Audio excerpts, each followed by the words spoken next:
What a gorgeous day in Hampton, Georgia, live at the Atlanta Motor Speedway. Good to have you with us as we get set to go green in round 2 for the NASCAR Xfinity Series in 2015. It is the Hisense 250. And now we go from the driver's seat. Brad, go ahead with Ryan Reed.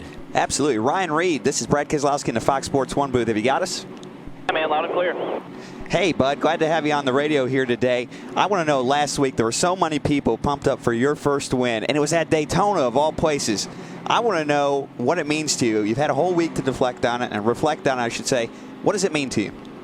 Oh, man, it's amazing. I mean, whether it was the first Xfinity win, first Xfinity race ever, and to get the first Xfinity win was really special. To get Jack's first Xfinity win in Daytona, and then obviously to get my first win and to have Lilly Diabetes and American Diabetes Association on board and get them their first NASCAR win. It's just so many firsts and so special to so many people. Just can't really put it in words how cool it was.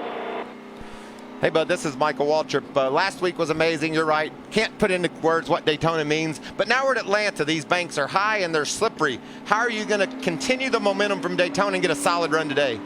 Well, I don't think it changes our game plan winning Daytona. Obviously, we gained a lot of momentum by getting our first win there. But, you know, Roush Fenway, that's where we needed to improve the most was mile and a half. And we came in here with a solid game plan, and we're sticking to it. And we wanted more speed and qualifying there, but I feel like we have a good long run race set up. And so hopefully get some long green flags today, and we can put that to use. So, I don't know, I'm looking forward to it. Also, too, Brad, I never got to thank you for working with me so much last week. And I appreciate you racing me clean there, and it was a lot of fun.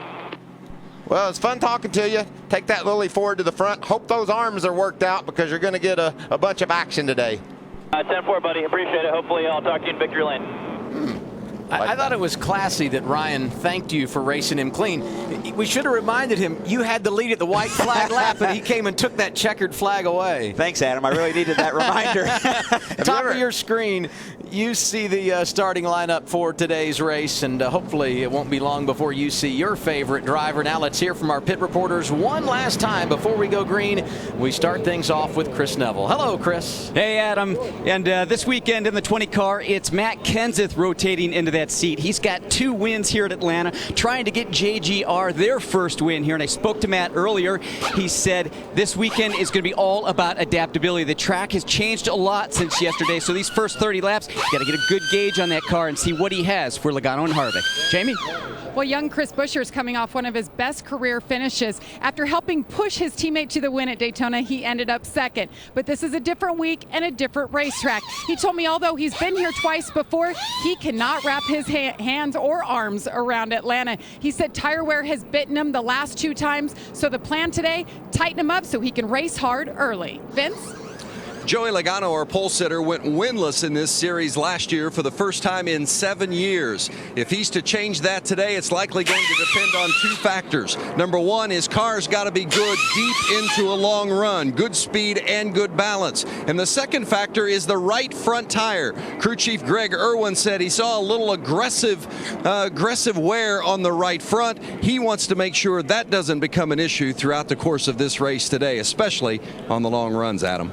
Thank you, Vince. Every time we come to Atlanta, we talk about tires, and with that, aerial coverage provided by Goodyear. Everything they learn making tires for the grueling demands of NASCAR inspires what rolls into yours. Goodyear, the official tire of NASCAR. And I can promise you, if you want some good tires, if tires will hold up at this place, you need them on your car. The way this track wears your tires, those high banks, this mile and a half track, it's really tough.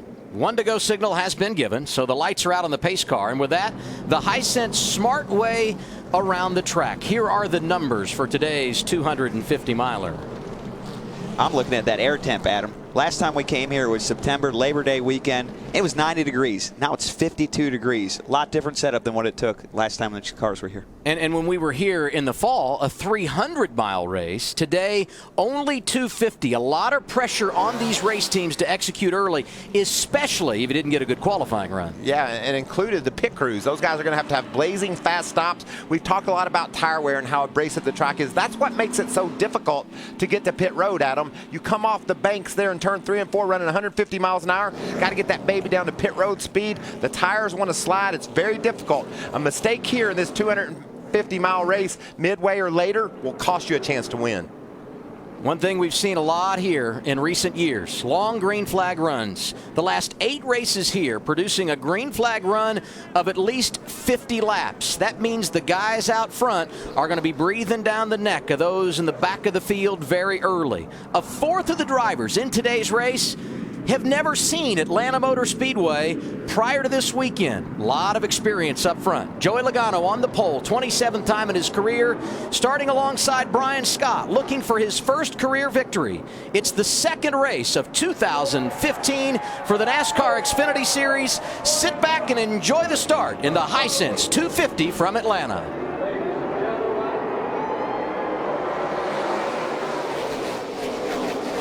A little bit of wheel spin, Michael, in that outside lane. We see that almost every time we come to Atlanta. The second lane on the restarts and starts spins the tires really bad. So you can see it checked up Brian Scott and Kyle Larson. Yeah, you'll have to watch that for later in the race. That could be the key to getting a victory here. Getting off pit road, picking that inside groove could mean the difference. Regan Smith off to a great start. Jumped up to the second position from row 2. Gosh, you got to love Atlanta, Michael. 3 wide already off of turn 4. Great racing all the way through the field, just side by side. No surprise, Kyle Larson already flirting with the wall in that outside lane.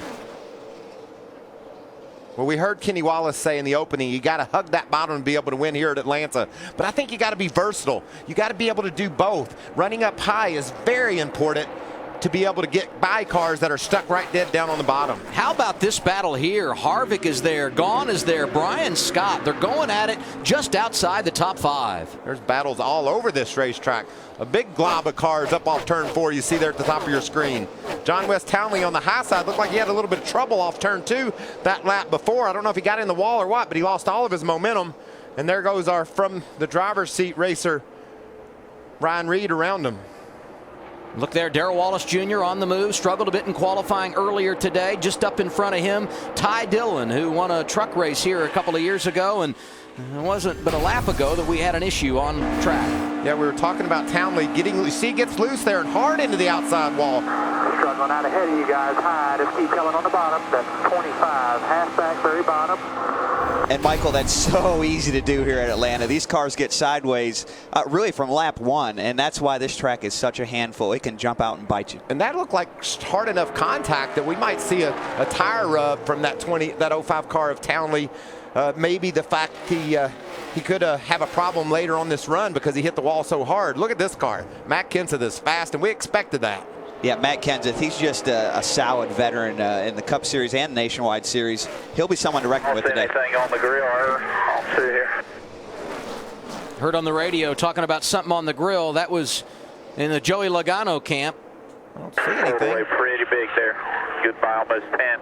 You know, if you're leading the race and there isn't any debris on your grill and you're already heating up, that's not a great sign.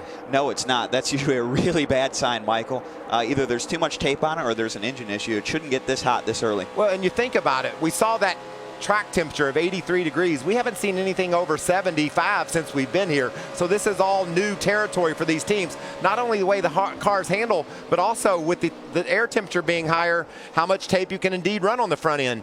And Brad, these guys want to run all the tape they possibly can. The openings in the front of these cars are so small, any bit of debris can really cause one to heat up. What's going on with the leader, Vince? Yeah, Joey Logano, certainly you hear it in his voice, concerned about the temperatures. They just told him that the grills are clean as you see Kenseth and Regan Smith doing battle, but the temperature's definitely a concern for Logano. They did tell him maybe it's a gauge issue and not necessarily something more serious, but certainly going to keep an eye on it with the 22 of Joey Logano. Biggest problem he may have soon is what's coming from behind. Matt Kenseth able to get around Regan Smith for the second position, and Kenseth now starting to hunt the leader after starting 5th earlier today. And you remember the last fall when we were on a 1.5 miles in Miami, Matt Kenseth was your winner. Certainly this Gibbs team and Matt Kenseth knows how to get it done on tracks like this. And oh, we got a spinner up in turn 4. Jeffrey Earnhardt, heard from him on race day earlier today. Keep coming here. Keep flat spot him. Coming to you guys, coming to you. He was running 29th, and it's a good save, actually. He just slid all the way through the corner and didn't hit anything. He should be okay. Yeah, needs to keep on going through the pits and get out the other end. Make sure he doesn't get a lap down here. Wow, up high right next to the wall. Whew. That's a close one. That's a heck of a shot is what that is. What a great capture by the Fox Sports 1 crew. And the 25-year-old out of Mooresville, North Carolina, brings out the caution for the first time today. It's Joey Logano leading here at Atlanta.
Under caution early here at Atlanta Motor Speedway in the Hisense 250 for the NASCAR Xfinity Series. Joey Logano started on the pole, has led every lap, but perhaps some reason for concern. Let's listen to team radio a moment ago.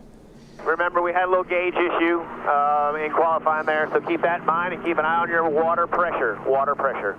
Oil temp's down, so I'll just go off of that for the rest of the day for you. Ready, you know the math you got to do. Yeah, so what he's talking about here, guys, these radiators cool both the oil and the water, and they run a split between the two temperatures. So you know if the temperature is way different between the two, that the gauge is probably wrong. So this radiator and this package for the Nationwide Series should be anywhere between 10 to 30 degrees split between the oil cooler and the radiator water cooler, which makes the engine run. So if you see a bigger difference than that, you know the gauge is broken. That's what he's trying to explain. Anytime they ever told me it might be a gauge, the motor blew up right after that. The gauges were usually right. But in this case, with the technology we have today, you can go off your oil temperature and understand what your water is. I like that. What's that mean when you're sitting in the crew chief seat, Larry? Well, I like what they asked him, and that's to keep an eye on the water pressure, because this is a pressurized system. And Michael and Brad know you don't want the water temp to go way up, because once it gets so high, it starts to hurt the power. But the biggest thing, you can't afford for it to start losing water, so that's why they're really looking at the water pressure as well as the water temp. Half a lap from going green, so let's look at our Ford track fact. Roush Fenway Racing, the all-time leader when it comes to the Xfinity Series here at Atlanta. And this is the second oldest asphalt that we compete on in this series. The oldest is, we go there in a few weeks, Southern California? California Speedway. Okay, good, you got it. We really need Speedway. that. Bye, Ford, go further. I'm glad you gave us a hint, because we were all looking at you. You should have seen our eyes. That's a solid hit, too, baby. In 1997, when they reconfigured this track and paved it, I was here for that event, and this thing was sticky as glue. Not so Over much time, anymore. That goes away, and that'll be interesting to see. Brad hit on it at the top of the show. If you can get off to a strong start in that outside groove where Matt Kenseth is lined up right now. We have to watch this all day long, see if Matt can drive down into turn one on the outside of Joey Logano and make that move. And you know it's going to be even more difficult here, Michael, because no one pitted. No one in the front pitted, so it's going to get even harder to restart on these old tires. Here we go.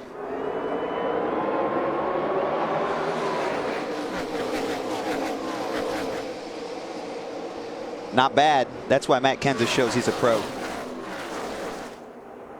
Look at him fanning out already behind him. Kevin Harvick getting wide as they come off turn 2. Going to go up and try and challenge his teammate for the 3rd position. That red car on the inside, Regan Smith. And right now, Kevin Harvick on the move, Jamie.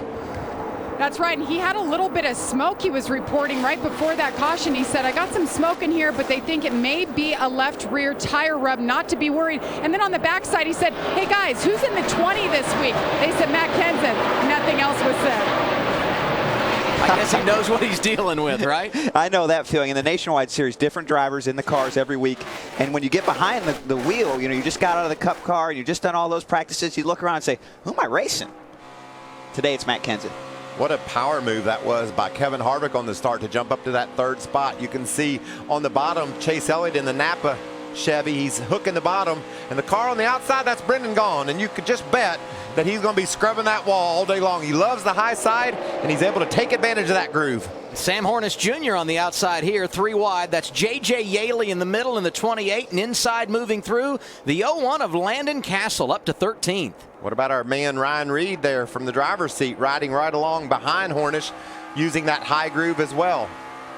A couple of Roush drivers on the attack there. Ryan Reed, Darrell Wallace Jr. also in that mix. Fanning out across the track. You just got to love this about Atlanta, how you can run the top, the bottom, the middle. Just so racy. Speaking of the top, Kyle Larson likes it up there as well. We talked about Brendan Gaughan. This is a guy you can count on being right out next to that wall. He's going to say, Kenny Wallace, I thought you said you had to pass dead down on the bottom. I like it up on the high side. Kenny Wallace is never wrong. I'm not sure about that one. Larson back in the top 5. He started 4th, drifted back, now in the 5th position as he goes to the outside of Regan Smith. How's Kyle feeling? Let's get a report from Vince. Yeah, feeling pretty good about it. His crew chief Mike Shiplett said we were a little bit too free during practice and qualifying, and it's a thin line between starting tight enough but keeping the front end turning. I'd say he found the honey spot, the sweet spot on this 42 right now. Larson, at least 16 laps into it, likes it and is running up top just where he likes to run. Yeah, we said it before the race started. Kyle Larson, 4 starts. All 4 of them have been top 10s in both Nationwide or Xfinity Series and Cup. Brad, what do you think? Do you use your tires up more running around the top or dead down on the bottom? Obviously, it's a tighter turn on the bottom, but you just seem to keep it hung out more up top. Is it a wash? Well, you'd like to think you'd use your tires harder running the top. You're traveling a further distance, so you've got to be going over more asphalt. But, sometimes when you run the top, you don't get quite as loose on exit, Michael. And when you don't get quite as loose on exit, you don't slide those rear tires, so you save them a little bit better on the bottom. But really, it has a lot to do with how loose you are as well. A lot of the conversation early in this race has been about the experience at the front, but what about young 18-year-old Eric Jones running 12th? That's where he started earlier today, Chris. Well, Adam, I spoke with Eric Jones, and he said, the only thing from his resume that he can really pull from a track like this is going back to running Berlin in Michigan, and maybe that's someplace that Brad Keselowski has run, a track that is hard on tires, and in late models you got to run 100 laps up there on one set of tires. So he said that's the only thing I can really pull from. We're really trying to figure out tire wear at this racetrack, this being his first time in Atlanta. Whew, heck of a place to make your first start, Michael. I mean, Atlanta, that's difficult. But, I look at this car here, the 54 car, and you can't help but think about Kyle Busch not being in it. He's dominated this series. He's out with injury. I've had a few run-ins with Kyle over the years, but I want to say get well soon. We're sure you're watching, Kyle, and we want to see you back at the racetrack. No doubt. It's a sad to have Kyle out, but look forward to his return. I know he's going to come back hungrier and stronger than ever. Coming into today, Joey Logano had never led an Xfinity race at Atlanta. He's led every lap so far. We're 18 in at AMS.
Back live at Atlanta Motor Speedway, our coverage continues of the Hisense 250 on Fox Sports 1 with Michael Waltrip, Brad Keselowski. I'm Adam Alexander. Happy you're spending part of your Saturday afternoon with us, and what a gorgeous Saturday it is. It's been the Joey Logano show. You see him here to the inside of Eric McClure, putting him a lap down, completing lap 24. Logano has been out front all day since starting from the pole. And he has been married to that yellow line right down on the bottom of the racetrack, tight to the bottom. How about never leading a lap before at Atlanta and now has led 24? You see those 2 red dots on the front end? That's what they're going to use on a pit stop if they keep having some overheating trouble, to pull tape off the nose and cool that thing off. That whole front end with the tape the way it is, that's a science project. These teams know exactly what tape makes the most downforce, how they can get the most air to the radiator without compromising their setup. And that's so important, Michael. People always ask, well, why would you run your car till it overheats? Just cool it off some more. Well, there's so much performance there, and we're trying to push every little piece of these cars we can, and sometimes we push them a little too hard.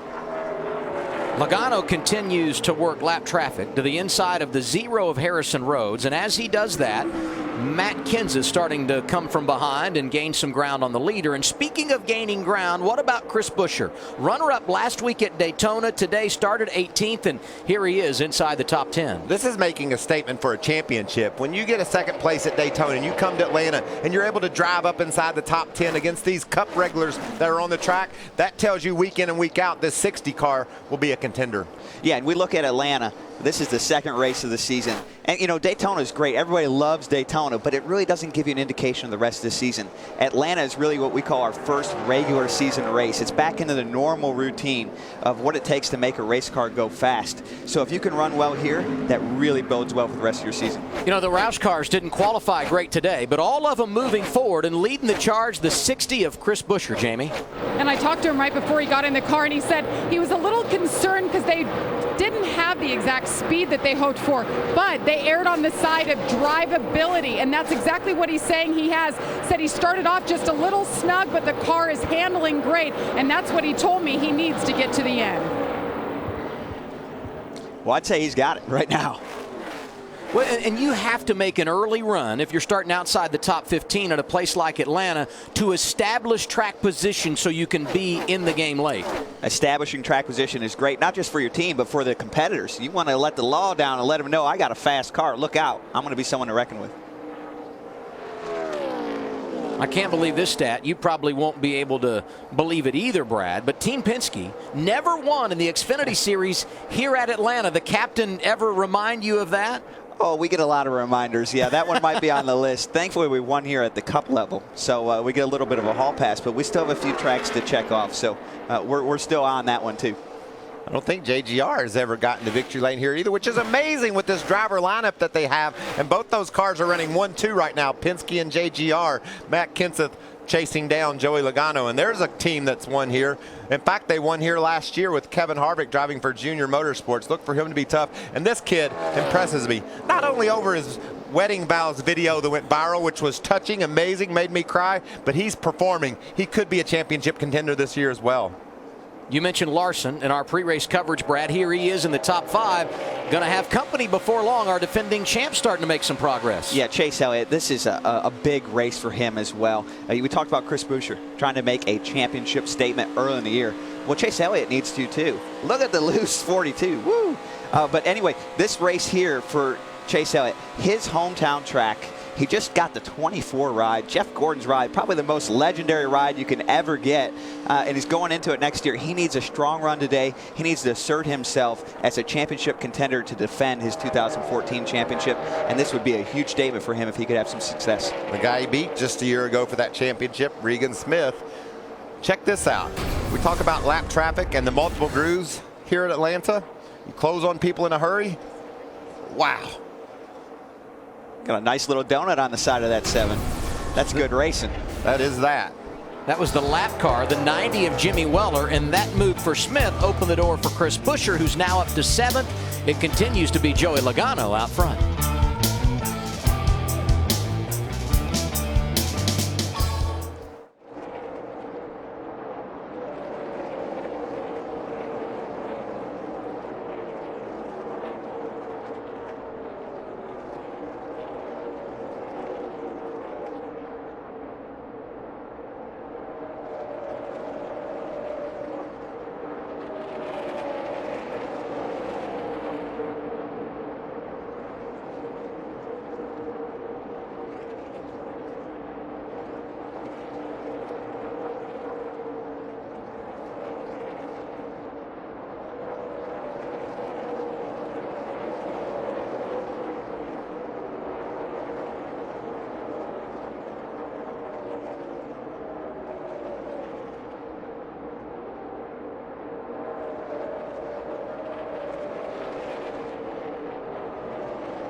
36 laps into the Hisense 250 here at Atlanta Motor Speedway. The race leader is Joey Logano. Matt Kenseth is second.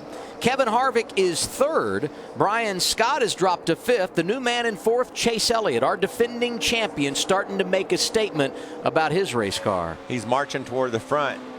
Check him out.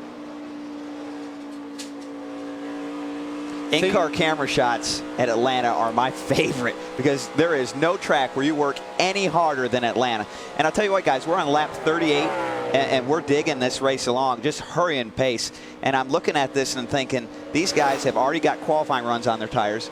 They're lap 39 now. These tires are worn out, and racing is getting tough. And you know, you can look at his hands. Look at the way Chase Elliott's wrestling that car. We heard him wide open in qualifying around this track. Listen to how long he's out of the gas.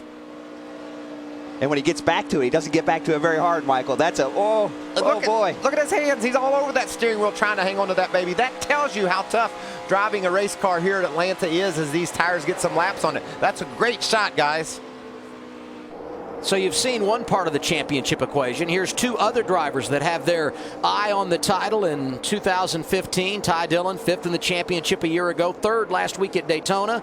Behind him, his teammate Brendan Gaughan. And what about the veteran, Elliott Sadler? He's in the mix. And, you know, I'm looking at the scoreboard here. We've completed 39 laps. You add that qualifying time these guys had, and I'm sure every driver, Larry, saying to their crew chief, I need tires. Oh, they're not saying, they're screaming. We're about 10 to 15 laps from what would be green flag stops, but the way this deal works, if one or two drivers comes in early and does the short pit, those other drivers can't be far behind because you'll be giving up a second and a half to 2 seconds a lap to those new tires.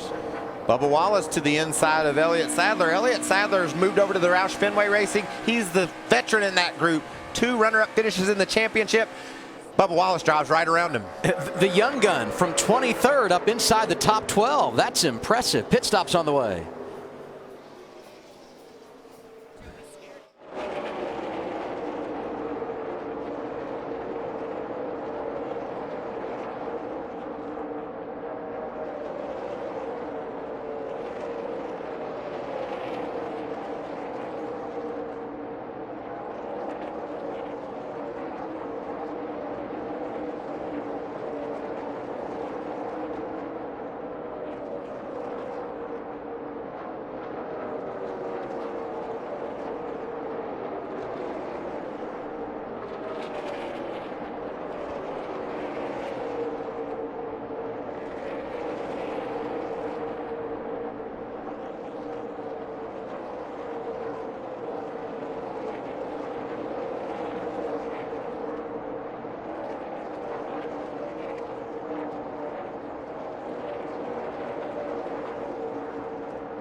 Joey Logano continues to lead here at Atlanta. Kenseth, Harvick, Chase Elliott, Brian Scott, the top 5. And the first of those drivers inside the top 10 coming to pit road under green. It's Kyle Larson, Vince. Yeah, Larson says the car's just been a little bit too free, even for him. He normally likes it that way, but a little bit too much on the free side. So they're going to make a chassis adjustment to snug it up. Also going to be a 4-tire change called by crew chief Mike Shiplett. Kyle Larson's been running up inside the top 10. A lot of people think he could be one to win this race. He's been top 5 in his 2 previous Xfinity Series races here. Talked about short pitting. This is our first lead car to come to pit road. Be interesting to see how much ground he's able to make up on Joey Logano. Joey's got a huge lead. He just lapped around Daniel Suarez, already lapped up to the 16th place car. And short pitting is great, Michael. You gain a lot of track position with short pitting unless the yellow comes out and you lose a lap. So it's a big risk reward. And short pitting is coming in earlier than the other front runners and hoping those fresh tires will gain you back some track position as you were out there earlier on the fresh tires and those drivers that are still circulating under green. Chris? Regan Smith, one of the drivers doing double duty this weekend, filling in the 41 car. He said that car early in the run loose, and it just kept getting looser, just trying to hang on. Vince? And you see the 33 of Paul Menard coming in. Too tight across the middle for Menard. Earlier he was experiencing a car that was so tight he was changing the line. It's going to be a 4-tire change, and they're going to free him up with a chassis adjustment. Jamie? And Ryan Reed, last weekend's winner, a little tight in traffic. It's interesting, all 4 of the Roush cars saying they're a little bit tight, so they want to free him up. You see the chassis adjustment there. Meanwhile, his teammate, Elliott Sadler, in the 1 car, he may be the veteran, but he said, guys, I'm trying to learn these Fords as well. This is a new manufacturer for him, so he's trying to lead the charge but learning as he goes. And we have a whole lot of cars coming down pit road, guys. Chris? And Daniel Suarez, his first time here. He's doing double duty. He's running trucks later tonight. He had a nice run up, a couple spots in this last run. He's saying that car a bit loose. Jamie? And the 88, Kevin Harvick, he had some smoke in the cockpit earlier. That has gone away, saying he is too loose, wants to tighten it up a bit. 4-tire stop, that's what we'll be seeing all day from the 88. Vince? The 3-car of Ty Dillon used to have to arch it, used a big arch to get through the turn, and now he can't ride the bottom at all. So going to make some changes, air pressure adjustment, 4-tire change, a chassis adjustment as well, trying to free up Ty Dillon in that 3-car. Okay, Vince, so these are all scheduled green flag stops as we head near lap 50. And there you see Joey Logano coming up quickly on the 54 of Eric Jones. Both will pit. You really don't like to pit behind another car when you're leading the race. Lost a little bit of momentum, did Joey Logano to pit road. Along with being out there on those older tires, he's going to lose a lot of that lead, Chris. And Eric Jones early in the run saying the car just way too tight. His crew chief, Chris Gale, saying just settle in. You got to take care of that right front tire. Vince? The 22 of Joey Logano just a tick free, but the good news is it's been equally free front and back. That's a good sign for the 22 of Logano. Otherwise, no other issues. They've not had any more temperature issues like they had early in the race. 4 tires for Joey. Jamie? Darrell Wallace Jr. doing a nice job working his way forward. Had gained 6 spots before this stop, saying he's just running a little tight, 1 and 2, and running a little hot too, Vince. Well, the 9 car of Chase Elliott, you see him pulling away there. Car just a little bit too free, so they made an air pressure adjustment in 4 tires. Jamie? Brian Scott, a lot of talk about him this week when his video went viral with his wedding vows to his wife and her daughter, saying his car is just a little bit loose. They want to tighten him up. They'll work on the right side. A 4-tire stop, the chassis adjustment there. Let's go back to Chris. Matt Kenseth stretching it a little bit longer than the other cars, taking over that lead spot. And he said early in the run, the car was a little bit loose about midway through the run. He just kind of lost overall grip. So that team making some adjustments. Well, Adam, you talked about short pitting and what it means, and here we're getting a full display. The 88 car pitted about 3 laps before the 22, and he's going to beat him off pit road, and now he's going to turn into the new race leader when it gets all sorted with the 20 car as well.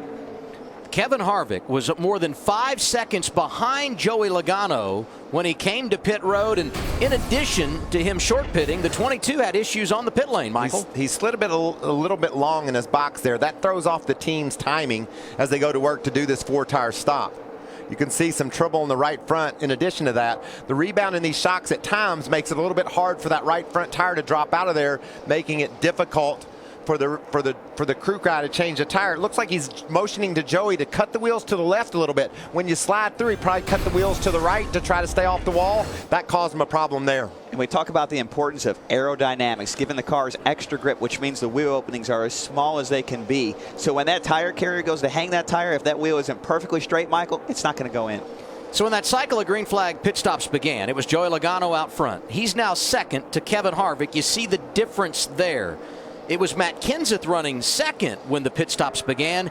He's back in the third position. Chase Elliott is fourth. Kyle Larson is fifth. Paul Menard, Chris Buescher, Regan Smith, Brian Scott, Ty Dillon, your top 10. And you know who really benefited with Joey Logano's misfortunes?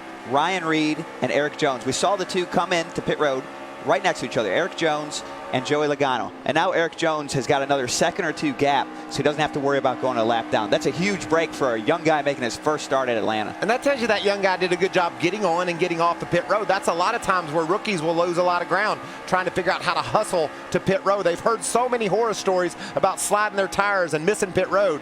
And sometimes they get freaked out, but not those two. And you saw the sequences there as far as lap times, the 2 laps on a green flag pit stop. As a driver, you know, and as a crew, one of the great places to make up track position, a cycle of green flag pit stops. And that's why the old familiar face is out front here at Atlanta. He's won 3 times at this facility. 2 in a row. Kevin Harvick in charge at AMS.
Kevin Harvick out front here at Atlanta Motor Speedway. Darrell Wallace Jr. running 11th, and boy, he's bottoming out here on track. Yeah, that car's been bottoming out since they got to Atlanta, but it's fast. You know, you want that car to be as low as it can possibly be, but you don't want it dragging that much. And it's going to be its lowest, Michael, right after green flag pit stops, and that means you're hauling the mail, too, if you're dragging the ground.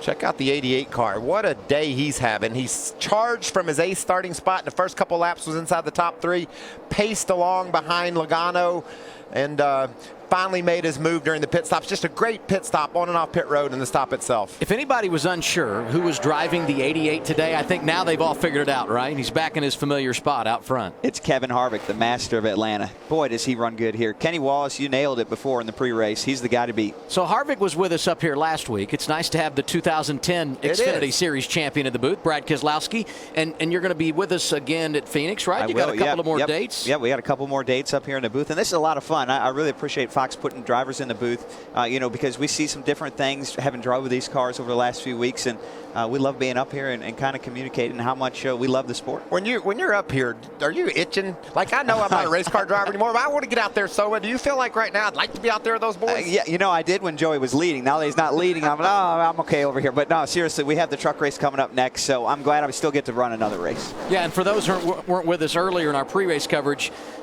up top, Brad's a TV guy. Down low, he's a race car driver. He's got the fire suit on because he came from Sprint Cup practice, and as he said, he's getting ready to go racing in the Camping World Truck Series. I'm wearing the racing equivalent right now of a tuxedo T-shirt. Right. That's exactly right. You're all business up top and party down low. So you've got it. You're ready to roll too, aren't you? Oh gosh, guys! It's the Michael Waltrip look. Run the Daytona 500, flash over to the Hollywood Hotel for post-race coverage. Look here at Paul Menard. He's had a fast car this weekend, won last season at Michigan. And here's the guy that we've talked a lot about. Started 18th, worked his way up to 7th, running 8th right now after the cycle of stops. The young kid for the Roush Fenway organization, Chris Buescher. And I'm a big fan of Chris Buescher. The job he did at Daytona, he did just what he had to do, pushing his teammate for the lead, and steady and solid. A win last year at Road America. He can get it done on the big tracks, the road courses, and he's getting it done here today on the 1.5 mile. Yeah, what I'm most impressed by, he won on a road course. A nationwide regular won on a road course. That's incredible. That's what really impressed me about Chris Buescher.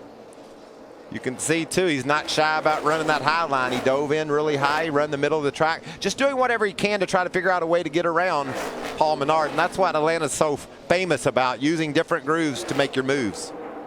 You do enough of these races, and if you've been watching the Xfinity Series over the years, when you look at this car, you immediately think Kyle Busch, you immediately think out front. We all know Kyle's back at home in North Carolina, resting, recuperating from those injuries suffered a week ago, but I think the machine's in pretty good hands, Kyle. Eric Jones, very impressive this weekend, running 12th right now. He's 14th. He's a lap down, too, so he's the first car lap down. He'd love to see a caution fly right now and get back in this game. That's what a lot of these guys, they need a reset. They've been through a green flag pit stop. They've lost all their track positions. If their adjustments have worked, they need a caution so they can get back in the game. Guys, real quick, I want to talk about the dynamics of the Xfinity Series. The Cup teams, Penske and JGR, have won the last 2 owners' championships in this series, and they're just really tough to beat. Have the majority of the wins year in and year out. But this year, different than any other year, both teams have taken a lot of their personnel and moved them over to the Cup side. Jeremy Bolins and the 22 Nationwide team from last year, most of them are gone. They left to run the 21 car with Ryan Blaney in the Cup Series. And then the 54 team, well, they moved over when Carl Edwards' new team got started, and they moved over to the 18 Cup car. So both teams are in what we would call a reset or a reload period for all of their personnel. So it's not quite fair to really judge Eric Jones today. This is really the first race for what is essentially almost a brand new team at Joe Gibbs Racing with the same car number and paint scheme. Talked about Eric Jones being a lap down. He's now the second car 1 lap down. Kevin Harvick drove around Elliott Sadler, who is 13th. Logano, Kenseth, Chase Elliott, Brian Scott complete the top 5.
73 of 163 laps complete in the Hisense 250 at Atlanta Motor Speedway for the NASCAR Xfinity Series. Harvick, Logano, Kenseth, Chase Elliott, Brian Scott, the top 5. No big surprises there. And maybe the one surprise we've seen today is a guy that's drifting in the wrong direction. Kyle Larson finds himself 9th. Loose. I think we're loose. What do you think, Brad? Loose and on the apron. That's not good. Wow, look at that save. You just can't appreciate how hard that is to do and how hard you have to work as a driver to save a race car when it gets that far sideways. We saw earlier in the day Jeffrey Earnhardt spin out in turn 4. These cars are driving that way almost every lap. And the good cars and drivers can hold them there and not spin out, and the bad cars and bad drivers can't. Since I saw that big slide off turn 2 for Larson, I've been watching him. He's tried the high side, he's tried low, he's just loose. The car will not stay up under him, and he's losing positions. Last time around, Regan Smith went around him for that 8th spot. And the problem is, Adam, the leaders are coming. Kevin Harvick is running really fast lap times. He's lapped all the way up to 13th. He's working on Brendan Gaughan to put him a lap down. Last lap, Kevin Harvick was a half a second faster than Kyle Larson.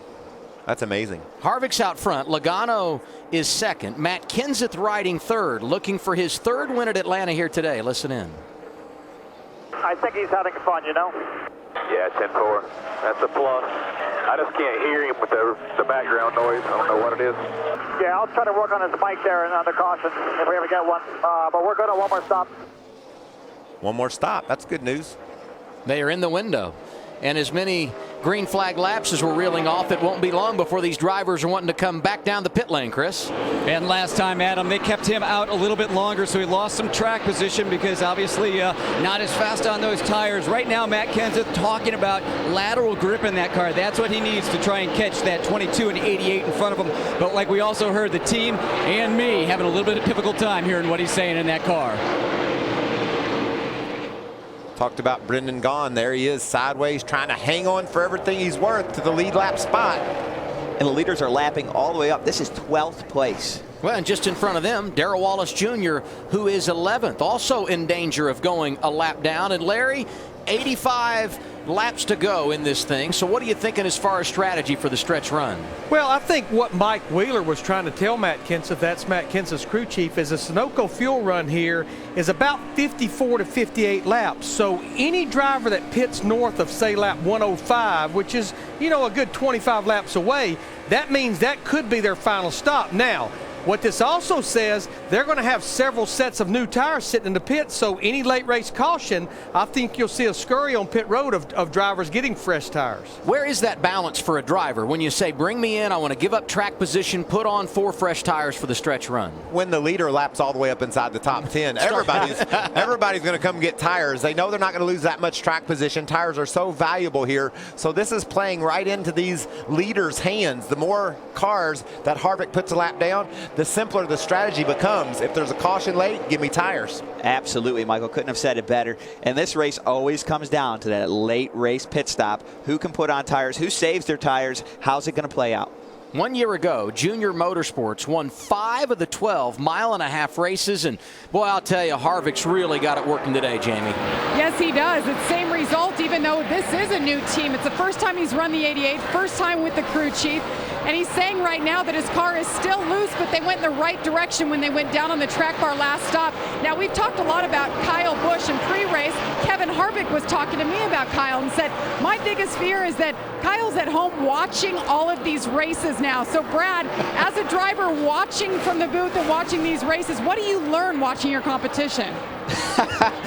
Well, that's Kevin for you. I agree. I mean, the booth is one of the best places to watch a race. But second to that, TV at home.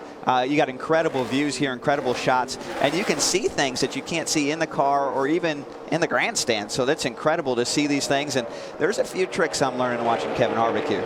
So is it possible at the end of the day, the injuries that Kyle suffered could make him better when he comes back? That is a scary thought.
You know how Kevin Harvick was slicing through the field, building up that lead? It's gone. Caution is out here at Atlanta Motor Speedway. Harvick has the advantage. Joey Logano is second. Matt Kenseth third. Chase Elliott, Brian Scott the top five. And this caution, exactly what Kyle Larson needed. Running 10th, one lap down, gets the free pass. And it's exactly what our leaders needed. They need to come to pit road, make another adjustment. Harvick has proven that he's got the fastest car. So I'm going to work on it if I'm second through 10th, running up inside that top 10 with a chance of doing something with them. And if I'm Joey Logano, I'm thinking, woo, I got a shot to get this lead back on pit road. I've got the best pit stall. It's time to redeem ourselves. Pit stops will come at lap 87. The leaders coming your way now, Chris. Yeah, Matt Kenseth currently in third. He's saying, guys, we need to work on the drive off. The car just a little bit too tight. The nose not going where I wanted. When I go back to throttle or stay hard in the throttle. Jamie. And Brian Scott in the 2 had a slow stop last time around. Meanwhile, the 88 of Kevin Harvick said he's just a little bit loose. They want a little bit more track bar and a 4-tire stop, Vince. Joey Logano up top, upper right hand. It's a little bit too snug. 4 tires, air pressure adjustment, some tape on the front end. The 9 of Chase Elliott, he says it's not too bad. Don't change much. It's 4 tires, an air pressure adjustment, and a little bit of a chassis adjustment for the 9 to help him. The 88, first one off pit road. A 12-second stop for the group out of Junior Motorsports. Comes in the race leader and leaves the same. And obviously, everybody getting 4 tires here at Atlanta. We'll reset the running order when we return. Kevin Harvick leads 87 laps in.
'89 laps complete here at Atlanta Motor Speedway for the NASCAR Xfinity Series. 74 to go. Kevin Harvick leads this race. Joey Logano is second. Matt Kenseth third. Chase Elliott fourth. Brian Scott scored in fifth, but he was penalized. Too many men over the wall. And the 54 and the 1 of Eric Jones and Elliott Sadler, too many men over the wall. So a big weekend in NASCAR here at Atlanta Motor Speedway. It continues next. Race 2 in 2015 for the Camping World Truck Series. The setup on the air at 5 p.m. Eastern Time here on Fox Sports 1. Then tomorrow, all about NASCAR's Top Shelf. It's the Sprint Cup Series. Folds of Honor, Quick Trip 500, 12:30. You can watch the coverage live on Fox. Adam, did you relay the message down to the two of Brian Scott that he's been penalized? Well, I didn't, but my confirmation was that he was penalized, right? I did hear that correctly? You did, and he's sitting in the 5th spot. Right, send him to the back, Jason. There he goes. I think he's drop peacefully to the back. objecting. Too many men over the They say wall. we got too many men over the wall. That's an interesting call. And you thought that probably meant what, Brad? I think that probably means another team grabbed the tire. We've been seeing this for year over year on NASCAR pit stops, where another team in the pit stall next to you collects the tire for you so it doesn't go out of the box. And the new officiating system, it's been known to call that person as one of your own team members, and then that's too many. The race leader is Kevin Harvick. He chooses the inside lane. Green flag goes back in the air as we put lap 90 on the board here at Atlanta. What about that start Matt Kenseth gets from the inside of row 2? He's able to push Harvick down into turn 1. And these nationwide cars, Michael, lower horsepower, they need some help to get going. So if you can get a push from behind, it really works. Logano's able to rally strong on that outside groove, and Matt's not able to hold the gas down off 2 on the bottom. They're going to go 3 wide into 3. Almost 4 wide. Look at Ty Dillon going low. That's Paul Menard, that bright yellow car in the outside lane. Chris Buescher in the mix as well. This Chris Buescher kid's the real deal. He's going to race Chase Elliott all year long, and Elliott Sadler for this championship. That's a really strong car, and kid's doing a great job. Drives inside the top 5 now. Also want to keep an eye on the 42 of Kyle Larson. He was a lap down but got the free pass under this caution. Right now scored in the 9th position. Heck of a move. Look at that. Paul Menard says, I want to get these 2 spots. And that's a perfect example of what it's like to race here at Atlanta Motor Speedway. Spread them out and let them get after it. Well, I want to take a look at Matt Kenseth real quick. We saw he restarted 3rd, gave Kevin Harvick a great push for the lead, but this isn't working out so well for him. And I want to go back to this pit stop right here. Here he is. He's going to beat Joey Logano off of pit road. He's going to stop. Look at him real quick. He's going to stop, and he's going to let the 22 car beat him because he does not want to restart in the top lane. He wants to restart in the bottom lane. Well, it didn't work out very well, and he's got cycled back. So that one really cost him. And Harvick has now put some distance between himself and 2nd place Joey Logano. So let's take you back through the cycle of what was happening when Kenseth went off pit road a moment ago. Good stop there, guys. I kind of wanted to be on the inside there, Lambert, that's what I was doing. Yeah, 10-4. Once I saw you, I knew what we were doing. That's smart. So what his car chief, crew chief, and Matt Kenseth are talking about, he's saying Chris Lambert, that's his spotter, he stopped on purpose so he could let Joey Logano beat him. He wanted to be on the bottom lane. It didn't work out. Now he slid all the way back from what was going to be 2nd outside. Wow, he's all the way back to 4th. What a battle down in 3 and 4. Elliott Sadler didn't have any room to get up in front of Blake Cook, but he made it work. They were 3 and 4 wide down there, and they sorted it out somehow. Remember, Elliott Sadler was one of those cars that got penalized, so he's trying to drive back through the field, Michael. Look at this battle. Blake Cook, outside lane, 2 laps down, Michael. Yeah, but he just runs out of room and into the outside wall. Whoa. But that's a pretty doggone good save for Blake. See Elliott Sadler there to the bottom, and look at these cars. They can't sort this out. Ross Chastain in the 4 car. Landon Castle got off to a strong start at the beginning of this race. He's currently inside the top 20. Eric Jones leading that group, 17th, but all those cars at least 1 lap down in that mix there. There's a sense of desperation for this group. We need to be the first car lap down so we can try to get that free pass and back on the lead lap and get a chance for a solid finish here today. And you talked about it before the race, Adam, but a quarter of the field has never raced here before. How would you like to be racing with these guys? They're just trying to figure out how to race here at Atlanta, and now they're desperate. They need to get that lap back. So let's go back to Brian Scott. He was going to restart inside the top 5. Has had a great day after qualifying on the outside of row 1, but penalized for too many men over the wall. What do you guys see here? Well, I don't see too many. Now keep an eye when they roll the tire. Oh, there he is. See the guy? That's exactly what we were talking about. He stepped across the line to try and help out, and the new system caught him. This is different than years past. The system from years past that was not automated would have never called that penalty. And if he's on the other side of the wall and catches that tire in the opening, all is good. But the minute his foot comes across and into that pit box, these new pro cameras are going to pick you up. NASCAR will review the stop, and there is no gray area. It's black or white. You're in, you're out, and that's why he was penalized. Well, that's an indisputable penalty. You don't like it. You hate it for Brian Scott and his team, but he was definitely over the line. Another car that had a problem was Elliott Sadler. He was flagged for the pit crew going over the wall too soon. You can only go... Whoa. Whoa, whoa. That was contact on pit road. I guess he had to come back to the pits. I thought he got penalized. Jamie, what are they saying? That's exactly what I was going to talk about. The team keeping an eye on the front end damage. As you can see, it's not severe right now, but that was definitely insult to injury. Too many men over, and the contact with the 25 at John West Townley. So now we go back and look at the penalty, and this is from NASCAR's Pro System. And this is probably the penalty we'll see the most, Brad. Pit crew members going over the wall too soon, because they have a tough angle to be able to look down pit road, determine when that car is exactly one pit away. Oh, yeah. You can see he was more than a pit away. The crew was already on pit road, so that is definitely a clear-cut penalty. This is one that these teams will struggle with all year long, just trying to get that extra step onto pit road, and that was illegal. And if you see these hash marks right here, that's something NASCAR has added to all pit lanes for teams to give those crew members a better judging point to understand when that car is one stall away. And you have to feel somewhat bad for the one team there. They had a car that was pulling in the pit box in front of them. It's a really difficult view. And that car is coming at you at 45 miles an hour. The difference between hitting it with that 1 foot that they were off and not hitting it by 1 foot is less than a blink of an eye. It's a tenth of a second. That could have been Elliott changing his speed, too, to compensate for that car that was in the way. A lot of so many factors, Michael. Variables and factors that go into it. But that's great. I love the new system personally, Michael. I don't know about you, but I love it because it's cut and dry. You know, you either are on or you're off. You know, it's like out of bounds in NFL. And I think that's great. I think it gives our sport a new level of transparency and perfect officiating. And I think it's also great for the fans, because there are so many rules that over years they've heard about, maybe didn't understand. But think about what we just gave them from NASCAR. That helps educate the fans at home so they better understand what's happening to their favorite driver. And Michael, the reason why we're talking about this so much, this is the nationwide race. You can see this race, only 250 miles, probably 4 pit stops. Tomorrow's Cup race, there's going to be way more pit stops, and there's going to be way more opportunities to have these issues. This is going to be a big theme for all of NASCAR in 2015. You know, the battle on the track's intense, too, and Chase Elliott has joined the twosome that were breaking away from the field. He's running solidly in that 3rd spot. Chase looks like he is picking up right where he left off in 2014 with a strong car so he can race for this championship. He didn't have a DNF a year ago. Had one last week at Daytona. He's bouncing back quite nicely. Thank you very much. It's his teammate, Kevin Harvick, out front in the Hisense 250.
Aerial coverage provided by Goodyear. Everything they learn making tires for the grueling demands of NASCAR inspires what rolls into yours. Goodyear, the official tire of NASCAR. We've gone north of 100 laps complete in the Hisense 250 here at Atlanta Motor Speedway. It continues to be Kevin Harvick out front. He's now led more laps than anybody, 57 circuits. And in fact, Harvick has led 77% of the laps run here in the last 3 years. There's second place Joey Logano. Started on the pole, led the first 49 laps, and lost the top spot in a cycle of green flag pit stops. And Michael, these two are running almost identical lap times, lap after lap. Kevin Harvick last lap 31.99, Joey Logano 32.06, very close, within a tenth of a second. It really is going to come down to this last pit stop and who can win the battle by the looks of it. And Chase is beginning to fade a bit. We saw Kevin Harvick Matt Kenseth take that spot away from him. Chris Buescher continuing to impress. He's in the top 5, solid. The car looks steady. He's able to run low on the racetrack, but the car I've been watching is the one closing on him. Ty Dillon looks like he's really hit the setup during this run. He's been faster lap after lap than the 2 or 3 cars ahead of him. Ty's strong right now. You want to know who's Hermie Sadler? Didn't he pick? No, it wasn't Hermie. It was Kenny Wallace. Kenny Wallace. Yeah, after the 3 cars, started back in the 17th position. Look at that strong move to the inside into the top 5. Ty Dillon talked about before this race started, they were dead focused on winning a championship in 2015, and he's got the speed right now that says we can do just that. And his teammate coming behind him. There's Paul Menard, who's in the 7th position. Behind him, the 3rd of the junior motorsports entries. That would be Regan Smith, and we offer our congratulations to him. This week brought home a new baby boy. Rhett. Baby Rhett. Born at 2:45 in the morning on Wednesday. He said it was just a normal Tuesday. I said, man, you had a good week. He said, no, I had a great week. I think he did. And he's going to make the start tomorrow in the Sprint Cup Series as well. Next up, the man that was 1 lap down on our last caution got the free pass. Right now, Kyle Larson scored at 9th, Vince. Boy, Larson described his car as loose, loose, loose. I mean, it got 3 looses. It was so loose and such a handful for Larson. And I'm going to show you what the right rear tire looked like when they pulled it off, and maybe you can get an understanding. Look at the wear on that right rear. And they changed everything but the number on this car during the pit stop. Track bar, wedge, they put a rubber in the left rear, air pressure, everything they could change to try to snug that car up.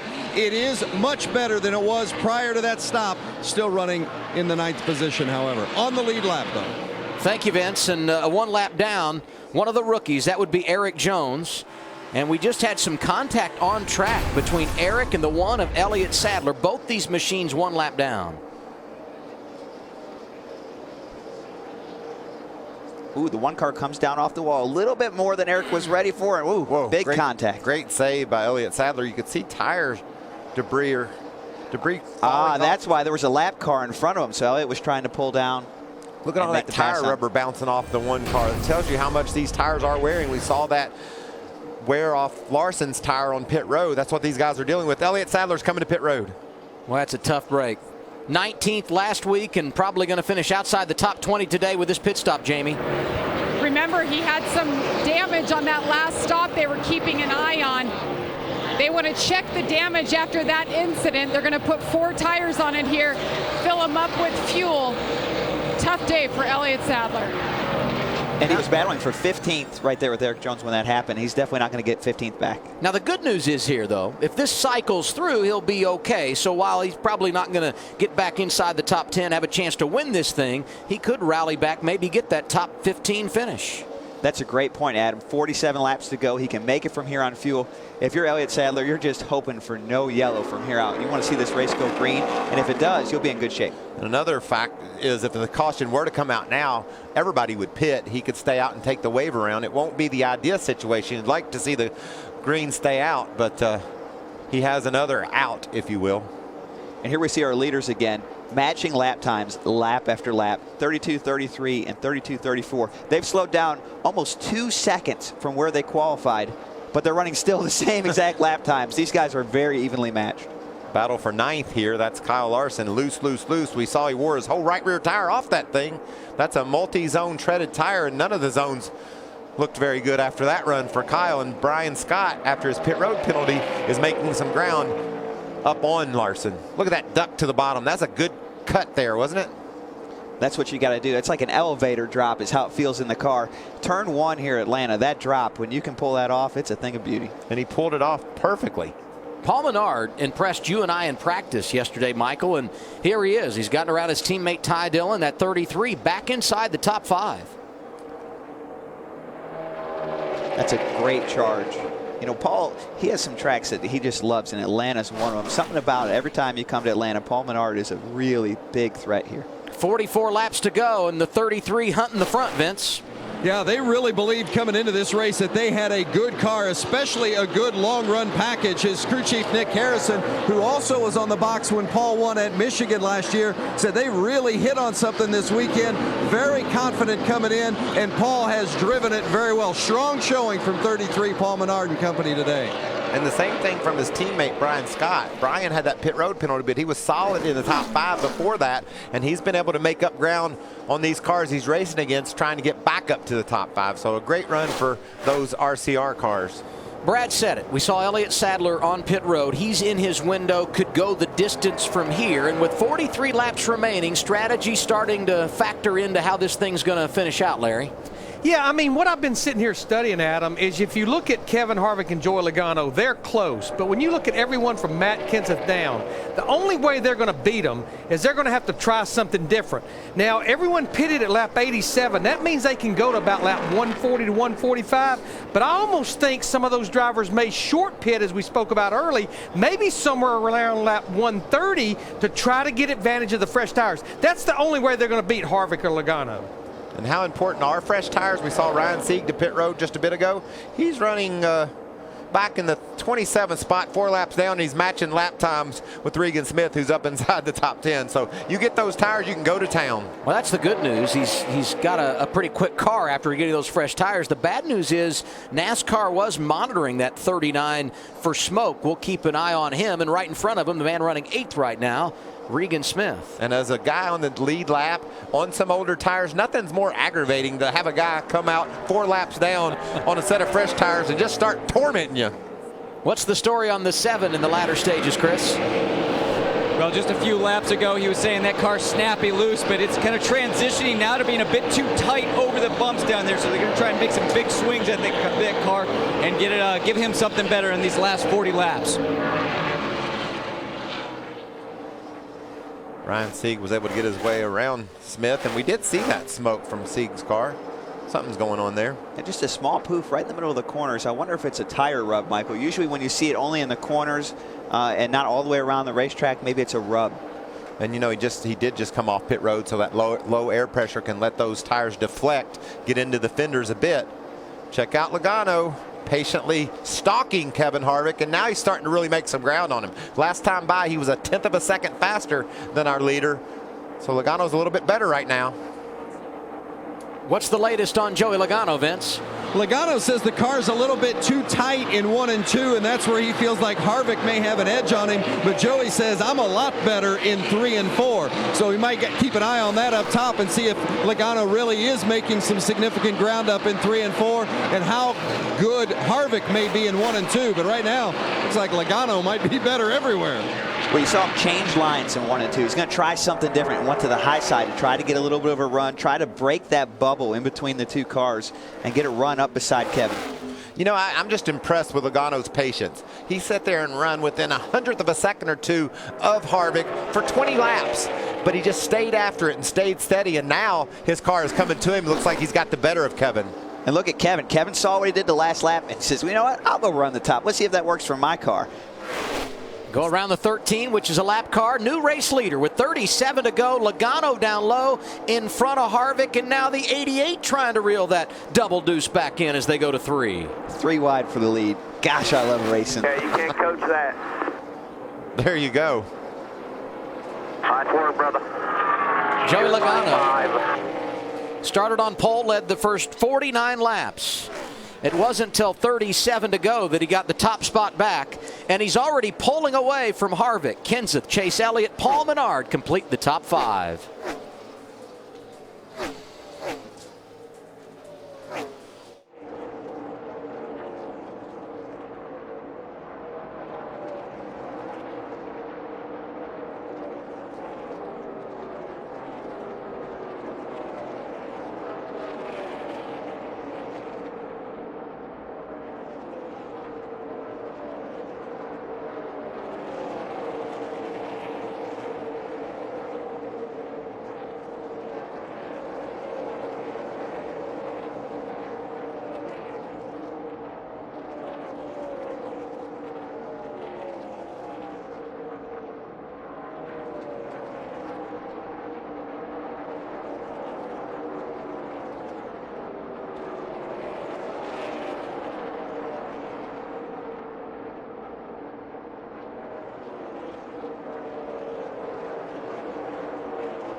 31 laps to go in the Hisense 250 here at Atlanta Motor Speedway. And for the second time, a cycle of green flag pit stops. Matt Kenseth, the first to come down pit road. Chris?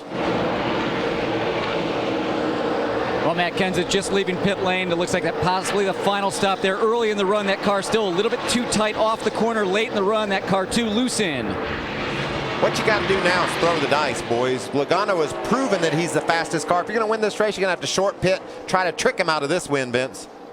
Remember when Kyle Larson was loose? Well, they changed so much. Car is much better now. Still going to tweak on it a little bit. You see the wrench in the window, so they're going to make a chassis adjustment. It's going to be a 4-tire change, going with the second can of fuel now as well, trying to put Kyle Larson in position to possibly make a run here toward the end. A handful of other drivers on pit road, and as they make the break, caution out for the third time today. This hurts the 42. You know, he just pitted. He got his lap back. And now he's going to be trapped one lap down. He'll be okay. He'll get that wave around, but he'll be at the very back of the field, so he won't be able to do anything with it, Michael. I think, was Matt able to stay on the lead lap? No, Matt lost the lap. So Matt will be a lap down. He'll have to take the wave around as well. So he'll be all the way behind all of the cars, even the ones one lap down. It's just an advantage for the leader right now, I think. Joey Logano can come get his fresh tires under caution. The people that short pitted aren't going to be able to take advantage of it because of being a lap down. They'll have to take the wave around. That'll lose all their track position. So Joey had a pretty good stranglehold on this baby. It just got tighter. That's the risk reward of short pitting right there. Right in the middle of green flag stops, yellow comes out. So if you short pitted there, trying to get that advantage, trying to do all you can do, Adam, didn't work out for you today. Well, the last car being shown on the lead lap right now is Paul Menard. He actually had come down pit road, but as he made the break, the caution came out. So he drove by his pit stall, did not go in for service, and I believe by doing that has been able to stay on the lead lap. Right at the very tail end of the field. So right now there are 8 cars showing on the lead lap. When it cycles all around, we expect at least 2 of them to wave around back to the lead lap, but they'll be, again, all the way at the back of the field, along with the free pass to 20 car of Matt Kenseth. And with Matt Kenseth having that pit stop made and getting the free pass, tough break for Darrell Wallace Jr., who, when you look at big picture, was the first car one lap down before this cycle of stops got underway. And now Darrell says, darn it. Boy, that's frustrating, isn't it, Michael? You're doing what you need to do. You're in the lucky dog spot. You're just, please, give me a yellow, give me a yellow. And the yellow comes out, and you don't get the lucky dog because someone else pitted. But that's racing. And he's obviously not in a position to take the wave around here because you got to have tires for the stretch run of the race.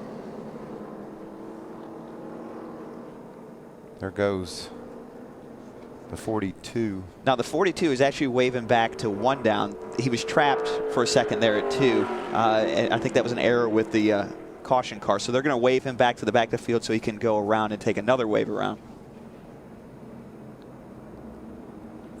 So 28 laps to go, under caution for the third time today. If you're just joining us on this Saturday, the race leader is Joey Logano. He started on pole, led the first 49 laps. A cycle of green flag pit stops put Kevin Harvick out front. He led 74 laps. Matt Kenseth also led a few laps in that exchange. Harvick is now second, Chase Elliott third, Ty Dillon, Chris Buescher the top 5. This is a key pit stop at this point in the race. We've seen how important getting that inside line is on the restart. If Harvick can beat Logano off pit road, he's proven he can outrun him for 15, 20 laps.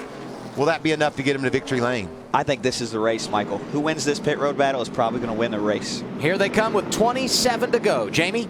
Kevin Harvick led 74 laps already, so the car's a touch tight, but let's not adjust it. We're going to put 1 can of fuel in. That should be the adjustment we need, and 4 tires. Vince? Ty Dillon just a little bit tight off each end, so they're going to make an air pressure adjustment and give him 4 tires as well. Joey Logano a little too tight also, wrenches in the window to try to free him up, 4 tires. Chase Elliott, it's an air pressure adjustment and a chassis adjustment. He says when he arches it the way he wants to, he can't get back down to the bottom. And it's a race off pit road going to be won by Kevin Harvick. Nice job, guys. Second time in a row. And that's also how they got the lead, is through a cycle of green flag pit stops. Best place to pass, right, is on the pit lane drivers?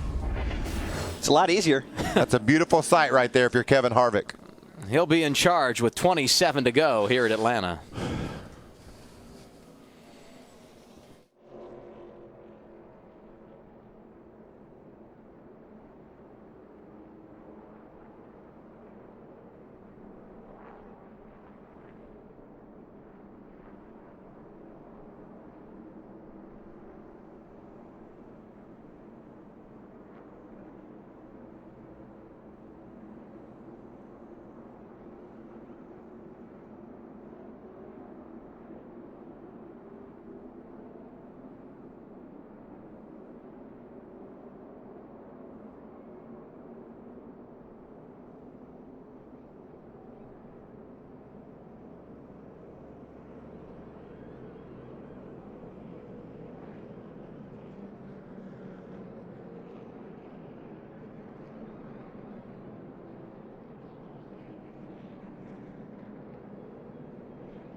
Fox Sports is proud to support Folds of Honor and its mission of providing educational scholarships to families of military members who have been killed or disabled while serving our country. For more information, visit foldsofhonor.org.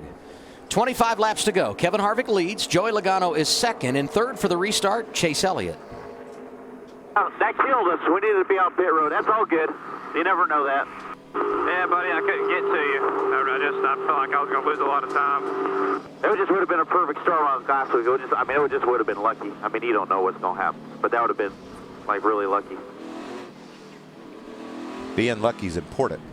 They were trying to get on pit road, get their stop done just as the caution fell. Thought they'd be on the lead lap and gain that track position. Chase hasn't really been up toward the top two. He's been third and couldn't hang there. Getting that first starting spot could have been the key to him having a chance to win. So if you wondered what it was like behind the scenes in the booth, this is pretty much it. Michael Waltrip, Brad Keselowski, I'm Adam Alexander. 25 laps to go. We get a caution. This is perfect, right? A little shootout for the victory here at Atlanta. I love where Harvick's at. He's on that inside line. He already proved that he could hold off Logano for some laps. Last time it took 37 laps for Joey Logano to get the lead. He's only got 25 laps left this time. Can he pull it off? So we had some fluid on the backstretch, bringing out our third caution of the day. Everybody came to pit road. Harvick chooses the inside lane. Logano not going away in that outside spot. Look at him fight. That's an important fight. He needs to at least keep the top two. Oh, Chase Elliott nearly sideways trying to push through to second. He gave Harvick a nice shove down into turn one. Got Harvick. In and out. No hole yet. In and out. Ty Dillon gets by. Brian Scott, Paul Menard, Chris Buescher. Ooh, an in and out is not what you want to hear on the radio. That means you're 3 wide. That's the spotter talking, trying to tell you you're 3 wide, you're in trouble. And that tells you how competitive this thing is. One little slip off turn two, he had them on both sides of him passing. From third to eighth. One corner. We talked earlier about the patience of Joey Logano, stalking Kevin Harvick lap after lap and finally getting there. He can't afford to be patient now. He's got to go. So back on board with Chase Elliott in traffic, and one more time we see what got him going in the wrong direction.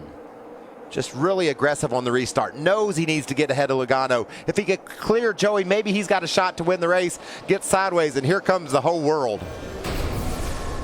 Look at this battle for the lead. These two are bumper to bumper, coming off of turn 4. Joey's going to go to the outside lane, try to get a little bit more momentum and get a run down the backstretch. Doesn't look like it's going to work, but he's definitely dogging Kevin Harvick.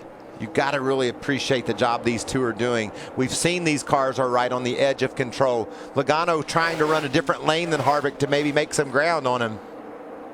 Battle for position. Final spot in the top 5 on the line here. Chris Buescher going inside of Brian Scott for 5th, and a front row seat for it all, our defending champ Chase Elliott. These three will be racing all year long for this Xfinity championship, Adam. These cars will be a part of the story all year long. They've proven today on the 1.5 miles they're strong. The guy they may be chasing is Ty Dillon. He was 3rd last week at Daytona, and that's where he's running right now with 21 to go. Strong run for the 3, coming from 17th as we go 3 wide again. These boys are making me nervous. This is some great battling. Just My 20 to got go. Sweaty. I don't know about you, Michael. This is good. Look at Chase Elliott trying to hold off Regan Smith. Regan down on the bottom of the racetrack.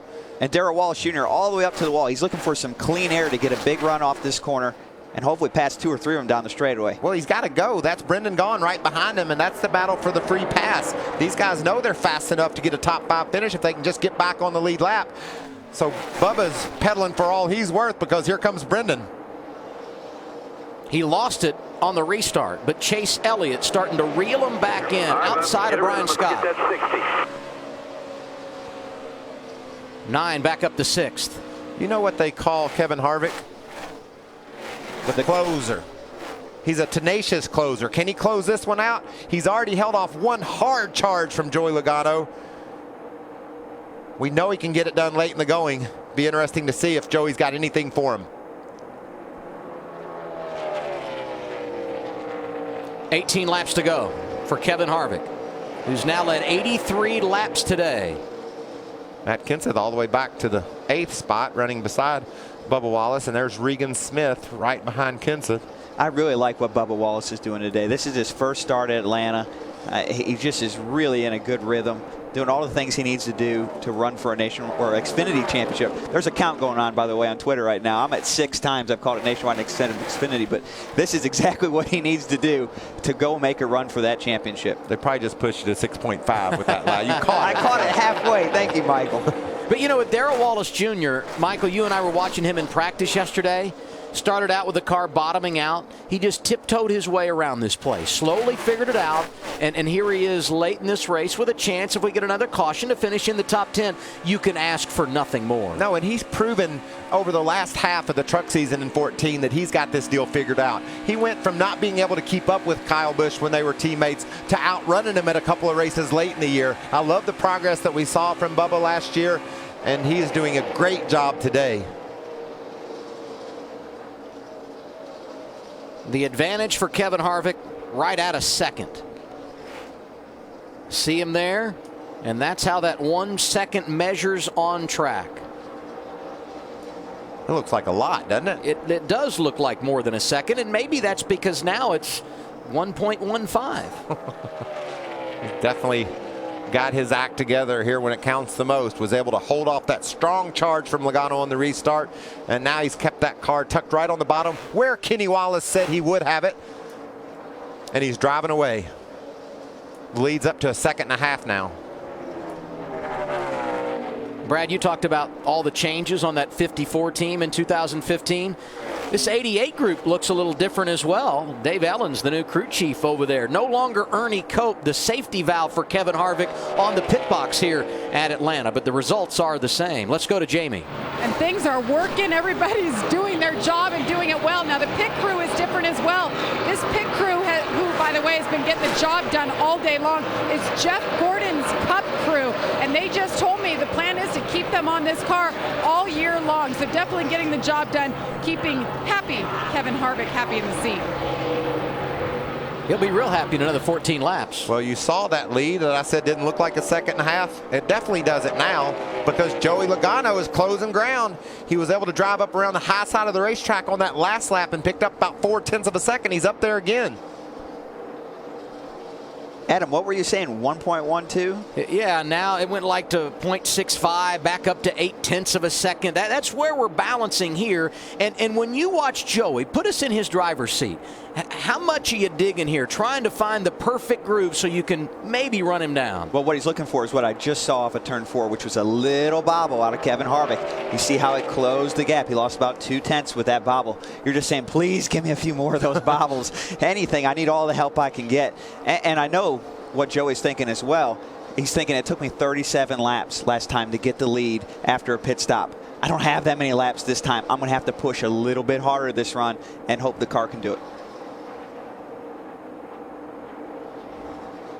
That's a solid corner for Logano. It looks like his car's starting to come to him and gain some ground despite the lap traffic there off turn 4. That was a really strong run on the bottom. Let's see if he goes back to the top in 1 and 2. That's where he's been lately. And he's also hoping to catch a few breaks with these lap cars, just like you were talking about, Michael. Just maybe one gets beside Kevin and slows him down just a little bit, and he can get a little bigger draft down the straightaway. And just think about the power move that the 22 made on Harvick when he passed him last time. He just came up off turn 2 and drove right around him 3 wide with lap traffic. Well, it'll be tougher to pass old Harv, the tenacious closer, in the closing laps of this race. How about this? Paul Menard running 4th, but perhaps not for long. Chris Buescher's impressive drive continues.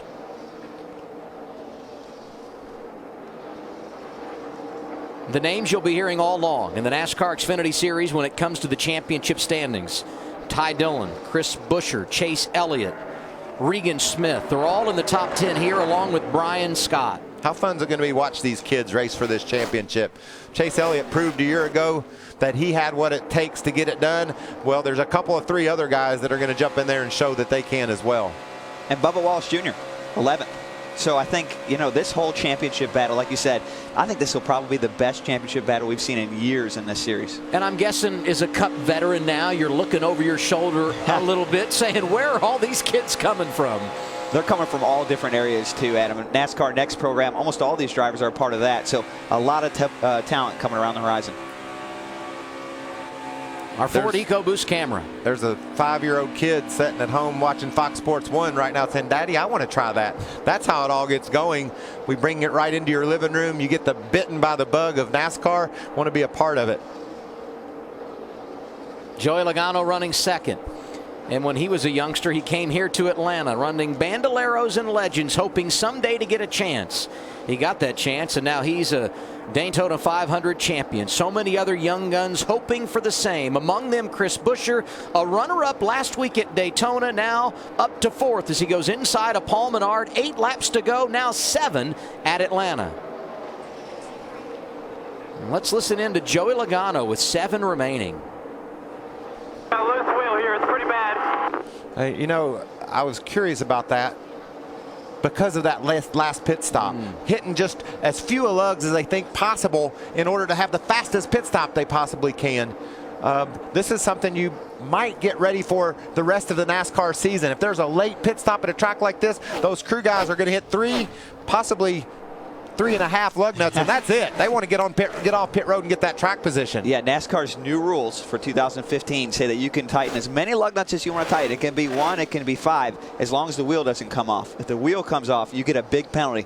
But if it doesn't, NASCAR doesn't mind. Where in years past, they used to check to make sure you had all 5 on. You police yourself, and the fewer lug nuts you hit, the faster your pit stop is, obviously, and the handling will continue to deteriorate on that 22 car if he does indeed have a loose wheel. It starts to wobble more and more, makes it harder to drive.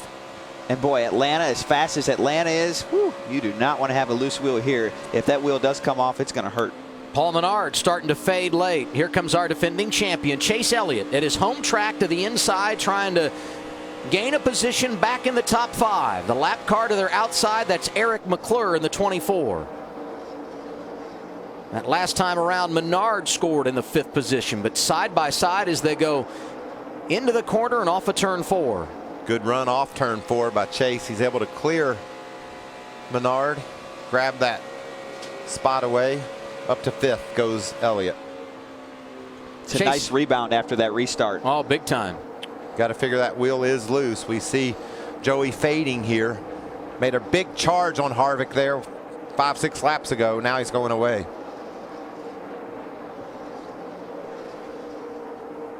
Coming to 3 laps to go for Kevin Harvick. 1 year ago at 1.5-mile tracks, he made 7 starts in the Xfinity Series. 3 of those resulting in victories. He led more than 300 laps. One of those wins coming right here in dominant fashion last August. And if he can get the victory today, it would be his 3rd in a row at this track, his 4th in the last 7 starts. The defending Sprint Cup champion qualified his Sprint Cup car on the front row here yesterday. Lost an engine in practice earlier today. Some adversity for him already at the top level, but now he's 2 laps away from getting his first checkered flag of 2015. Logano isn't giving up. That time by, he was just a couple hundredths of a second slower than Harvick. Still hanging right in there, but that's a big gap. Going to be hard to close on the closer. Last thing you want to see now is a caution, and we're not going to get one. White flag is out for Harvick. 3 by 9, white flag, nice and smooth. How fun is it going to be to watch this cat come from the back tomorrow? Him and Gordon and Johnson and Stewart. It should be pretty entertaining. Kevin drove really a flawless race here. He's done everything he needed to do. Let his pit crew help him out. And this is the story of the race. 3 times they got the lead on pit road. In a word, domination. Kevin Harvick going to lead 101 of 163 laps. 3rd time in a row. He's a winner in the Xfinity Series at Atlanta. On your first win. Good job, Kevin. Thank you. Pit crew, awesome job. Proud of all you guys. See, Dave Ellens, the crew chief, came over from the 48 Cup car, and now crew chief in that Junior Motorsports, to get his first win and his 2nd shot.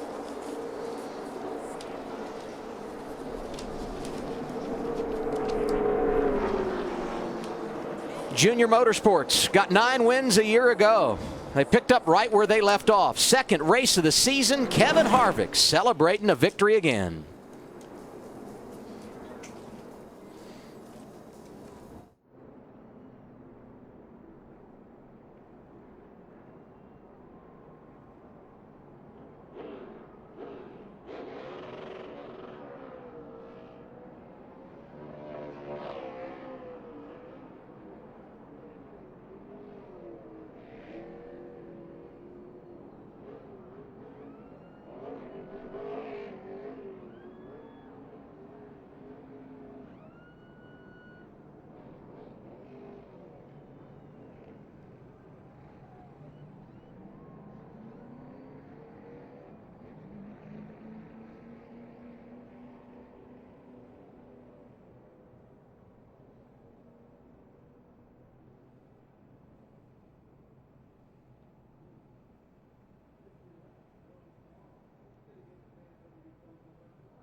It's all done in Atlanta for the NASCAR Xfinity Series. Surprise, surprise, Kevin Harvick, a winner again. And now our Hisense smart move of the race, the battle off pit road. And this was a no-nonsense Hisense smart move of the race because that pit crew got the job done. We're able to come off pit road past Joey Logano. Joey's got the prime pitting spot, but his team delivered when it counted. And that wasn't the only time they did a nice job today. Multiple times. Great job on pit road. 24 Cup pit crew looks really good today. It always feels good when you're a winner. Let's hear from Kevin Harvick. Vince?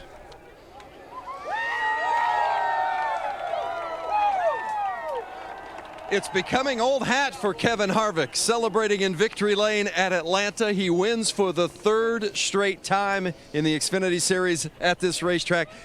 Perfect pit stops. It didn't seem like you put a wheel out of place all day long. A dominating effort, led over 100 laps. How do you describe the mastery you've put forth at this place? Well, the first thing I want to do is thank all those fans today.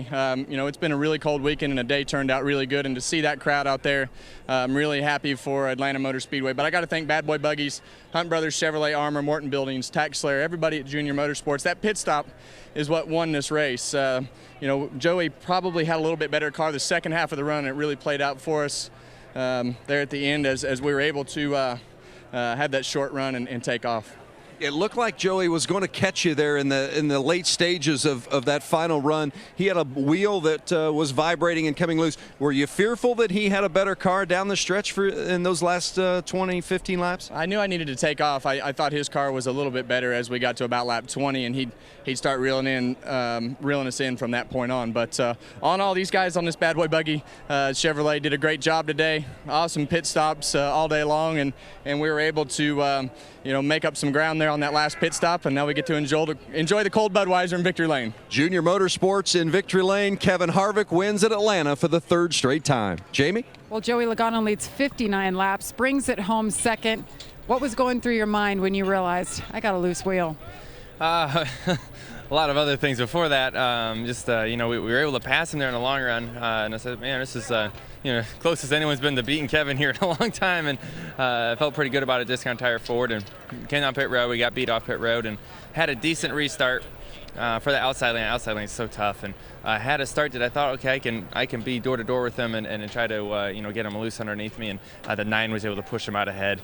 And at that point, I was just you know, trying to move around different lanes, trying to find something for some speed, and was starting to catch him. And then I just had this huge vibration. Left rear was just loose. So at that point, it's just trying to survive and hope the left rear didn't pass me and hang on to her. But overall, is we had a fast race car. We showed a lot of speed today with you know, being in the lead early and recovering. And just came up a little bit short, that's all. I saw the frustration on your face when you got out of the car. When you have a car that good and someone beats you, especially Kevin Harvick, how tough is it to stand here and watch? You know, I mean, it's racing. You know, it's you know, we did everything we can do. I feel like as a team, we tried our hardest, and we'll come back and you know, fix our mistakes and learn from our mistakes and come back. I'm gonna keep running this Xfinity race until I win here. I keep running it every year, and I finish second every single year, and I'm so close. So I'm gonna keep doing it until I get it. All right, Joey Logano will have another shot at it in 2 weeks at Phoenix. Let's go over to Chris. Well, Jamie, Matt Kenseth was running the top 3 for most of this race, but Matt, that final pit stop, you guys got caught out with that caution. Yeah, I thought we had a top 3 car most of the day with our Main Street Bistro camera. We just had to pit a little early. We saw what Kevin did by pitting early, and once he took the lead, he couldn't. Nobody could catch him and pass him back. So just tried to make the call to make a few seconds up on those guys, and just the caution came out at the wrong time. And once again, back, I don't know why. It was just it's the hardest it's ever been to pass here. He just really couldn't get around anybody. Matt Kenseth comes home 8th. How about those last 2 guys we heard from? Team Penske, Joe Gibbs Racing. The organization's winless here in the Xfinity Series. In fact, in the last 7 races, one of those 2 teams has finished a runner-up. That, of course, includes today when Harvick got the checkered flag.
Dale Jr. top 10 in that 88 car last week at Daytona. Today he's in victory lane as a winner, celebrating with his driver Kevin Harvick.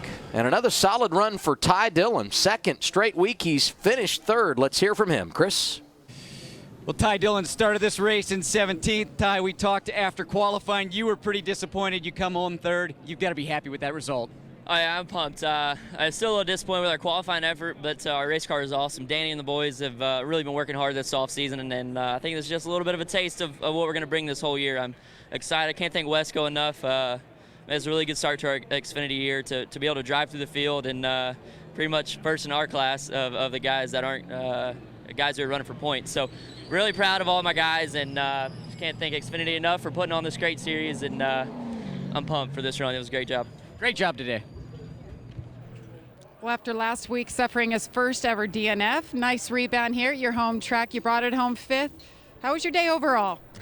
I didn't think it was as good as we'd like it to have been, for sure. I thought we were in a really good spot there on that last restart and got absolutely sideways down there at 1 and 2, and I guess it could have been a lot worse, but, you know, just still it's kind of my mistake there of trying to go too hard with those guys leaning on the outside. It's just hard to get going on the bottom. Just I was trying really hard to clear the 22 to give ourselves a chance, but nonetheless, we had a solid day. I think the positives were pit stops were really good, and I feel like we had a fast car. I just didn't do my part there at the end of the race. So that's 2 times in a row here, unfortunately. So we'll try again next week at Vegas, and now that we kind of have this first mile and a half done, we can go and hopefully try to build and get better for next week.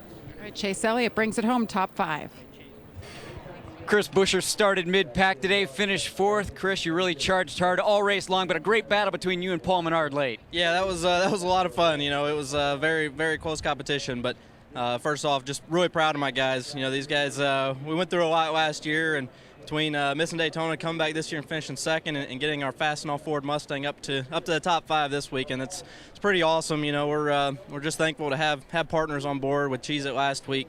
Fastenal, we got Eco Power Ford. It's all coming together for us. So it's looking to shape up to be a very good season. So looking forward to taking over. I don't know if we got the points lead or not in the Xfinity Series, but I'm sure we got to be close by now.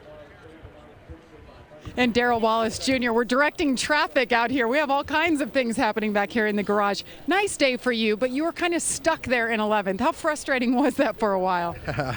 Not too bad. It was a fun day all in all. Just excited to be a part of the Xfinity Series with Roush Fenway Racing. Our Ford Mustang was better than where we qualified for sure. We made a lot of ground there, so we're proud of the effort my guys gave me. Just rode around for 80 laps in the lucky dog spot and never get it. So it was fun battling with Brennan there. He came up to me. He was like, "You got the rookie stripes. You're supposed to move over, let me go, and have a nice day." And I'm like, "I didn't even know you were back there." So it's now good racing with him. But hey, we couldn't advance our position by that. We get caught in the right spot at the right time. Well, I guess it'd be the right spot at the wrong time. But all in all, a good day. We'll go on to Vegas, I think, your hometown, and have some fun. My hometown. Is there anything you could take away from? We race at 1.5 mile tracks all year long. Anything you take away from today, maybe looking forward to Vegas? Yeah, this was new for me. I've turned many laps on a little track. Last time I was here, I did win. So I came home a little short of that today. But no, we'll go to Vegas. I've been there in the trucks. We ran really good there. Finished second to Eric last year. I think we got a good foundation for me balance-wise. We'll just go and have some fun, be smart, and we came home with a clean car today. We plan on doing that every race of the year. Nice job for the rookie. Darrell Wallace Jr., let's go over to Chris. Eric Jones coming home 13th today in his first run at Atlanta. How was it, Eric? Well, it was a long day. Unfortunately, it wasn't the run we were looking for, but wish we could have started where we ended the race at car handling-wise. So Monster Energy Camry was fast by the end. Just wish we could have started there. So unfortunate we didn't have a better run, but we learned a lot. Really a good baseline of where to start here for some more 1.5 mile races. Hopefully help them on their Atlanta program. So we'll go back, get it better, and hopefully go out and be stronger next time out. Yeah, next weekend in Vegas, he'll be in the 20 car. And Chris, first time to Atlanta, not bad for the youngster out of Michigan. Look at championship standings as Dale Jr. and Kevin Harvick celebrate. Chris Buescher, Ty Dillon tied at the top. Ryan Reed, last week's winner, is 8 back. Darrell Wallace Jr. is 4th. Then it's Dakota Armstrong in the top 5. Our defending champion, Chase Elliott, made up some ground. He's back inside the top 10 after last week's disappointment. More post-race coverage on the way.